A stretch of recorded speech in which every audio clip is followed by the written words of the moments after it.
ये आकाशवाणी देहरादून है। अब आप पंकज सनवाल खुलबे से प्रादेशिक समाचार सुनिए।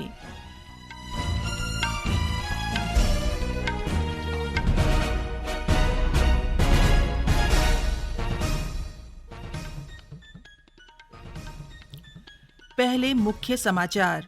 प्रधानमंत्री नरेंद्र मोदी ने कहा है कि दुनिया भारत को विनिर्माण के मुख्य केंद्र के रूप में देख रही है और मेक इन इंडिया में अपार संभावनाएं हैं।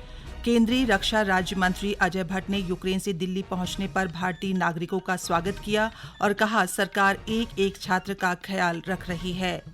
नई शिक्षा नीति के तहत नाट्य कला के माध्यम से बच्चों को पढ़ाया जाएगा और चमोली के गोपेश्वर को स्थानीय महिलाओं के सहयोग से रुद्राक्ष सिटी के रूप में विकसित किया जा रहा है।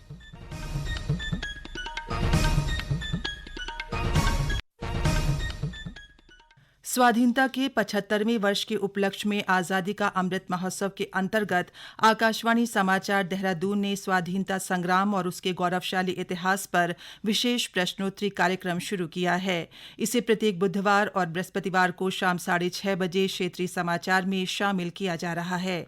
हमारा कल का प्रश्न था, किस विद्रोह को प्रथम स्वतंत्रता संग्राम कहा जाता है?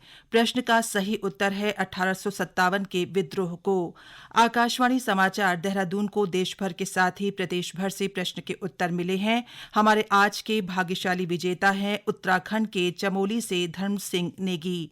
और अब हमारा आज का प्रश्न है, भारत की राजधानी कलकत्ता से दिल्ली किस सन में स्थानांतरित हुई थी?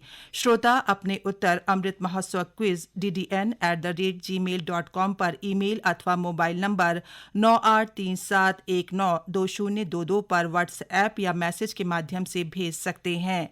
सबसे पहले सही जवाब देने वाले श्रोता को आकाशवाणी देहरादून की ओर से प्रमाण पत्र दिया जाएगा। और अब समाचार विस्तार से। प्रधानमंत्री नरेंद्र मोदी ने कहा है कि दुनिया भारत को विनिर्माण के मुख्य केंद्र के रूप में देख रही है और मेक इन इंडिया पर अपार संभावनाएं हैं। उन्होंने कहा कि मेक इन इंडिया देश की जरूरत के साथ साथ दुनिया को अपना सामर्थ्य दिखाने का भी मौका देता है।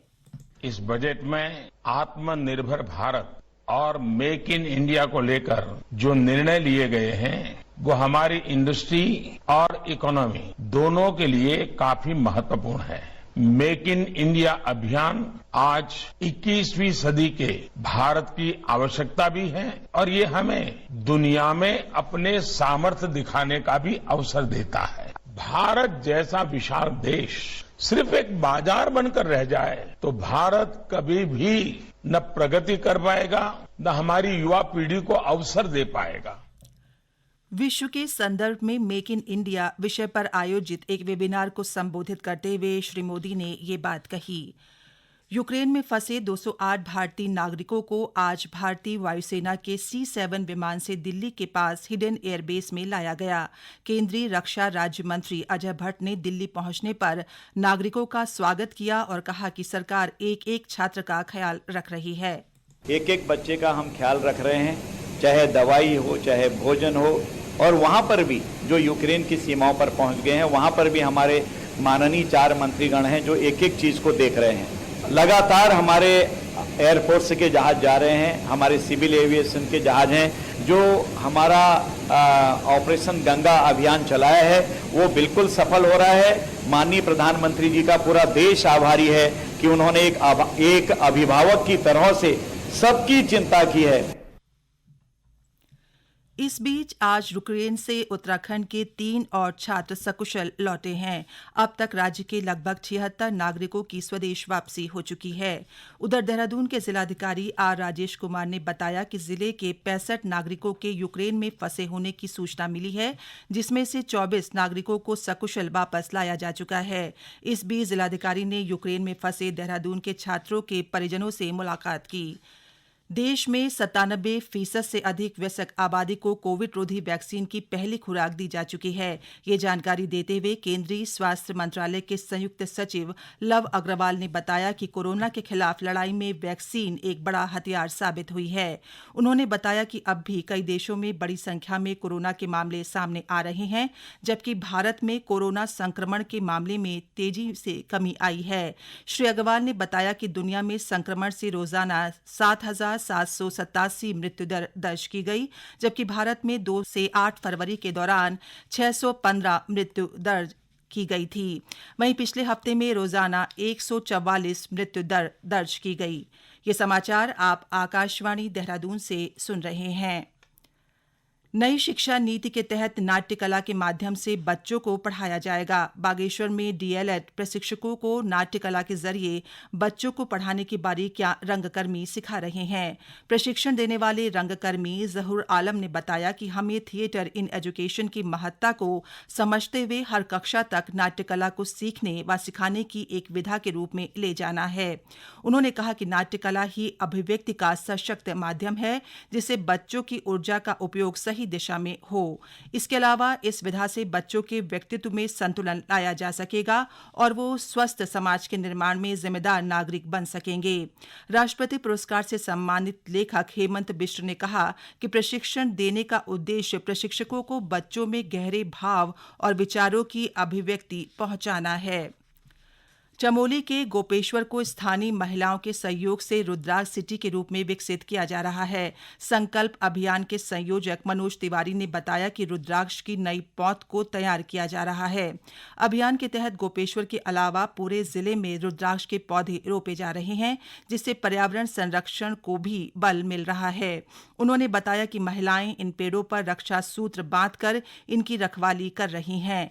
वहीं दिल्ली विद्यालय के पूर्व प्रधानाचार्य व वैज्ञानिक भगवती प्रसाद हटवाल का कहना है कि गोपेश्वर में सड़कों के दोनों ओर रुद्राक्ष के पेड़ पर्यावरण और शिव भूमि की रक्षा कर रहे हैं और जिस प्रकार रुद्राक्ष सिटी के रूप में गोपेश्वर को उभारने का लक्ष्य है, पर्यावरण के प्रति ये जागरूकता सबके काम आएगी। 70 के दशक में हम लोग जब गोपेश्वर में पढ़ते थे, डिग्री कॉलेज में पढ़ते थे, तो तब उस समय गोपेश्वरी क्या कहीं आसपास भी कोई रुद्राक्ष का पेड़ नहीं था और रुद्राक्ष के लिए हम लोग समझते थे कि नेपाल से आता है या असम की तरफ से आता है। और आज जब मैं गोपेश्वर की सड़कों पे घूमता हूँ, चाहे मैं मार्केट से और कुंड की तरफ जाता हूँ, तो रुद्राक्ष के पेड़ सड़क के दोनों किनारे पे हैं और जिससे कि पर्यावरण की रक्षा और शिव भूमि की रक्षा होती है। मुझे लगता है कि भविष्य में पर्यावरण के प्रति ये जागरूकता सबके काम आएगी। चंपावत शहर में स्वच्छ भारत मिशन 2 को सफल बनाने के लिए प्रत्येक वार्ड से एक विशिष्ट व्यक्ति को आइकन बनाने का जिलाधिकारी विनीत तोमर ने निर्देश दिया है, ताकि लोगों में सफाई के प्रति जागरूकता लाई जा सके। इसके अलावा जिलाधिकारी ने 50 किलोग्राम या उससे ज्यादा कूड़ा उत्पन्न करने वाली इकाइयों को स्वयं कूड़ा निस्तारण करने का नोटिस जारी करने के लिए अधिकारियों को निर्देश दिए हैं।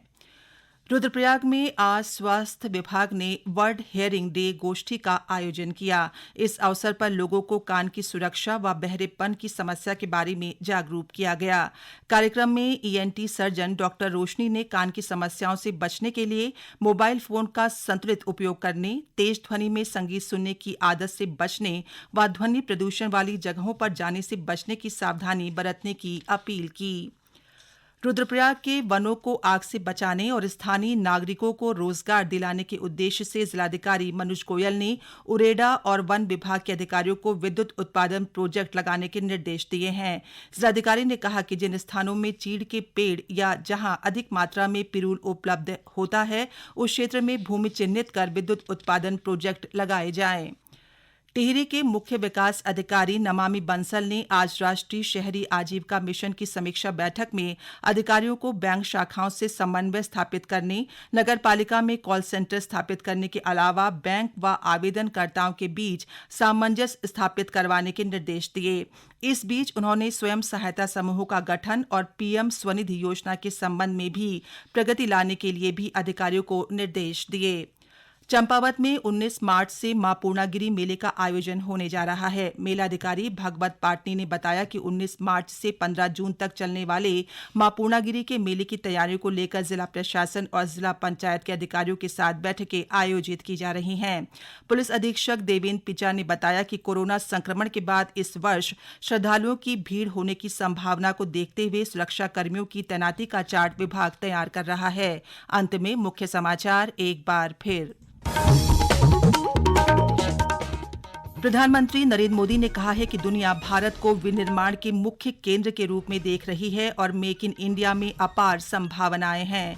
केंद्रीय रक्षा राज्य मंत्री अजय भट्ट ने यूक्रेन से दिल्ली पहुंचने पर भारतीय नागरिकों का स्वागत किया और कहा सरकार एक एक छात्र का ख्याल रख रही है। नई शिक्षा नीति के तहत नाट्यकला के माध्यम से बच्चों को पढ़ाया जाएगा और चमोली के गोपेश्वर को स्थानीय महिलाओं के सहयोग से रुद्राक्ष सिटी के रूप में विकसित किया जा रहा है। इसी के साथ प्रादेशिक समाचार समाप्त हुए। नमस्कार।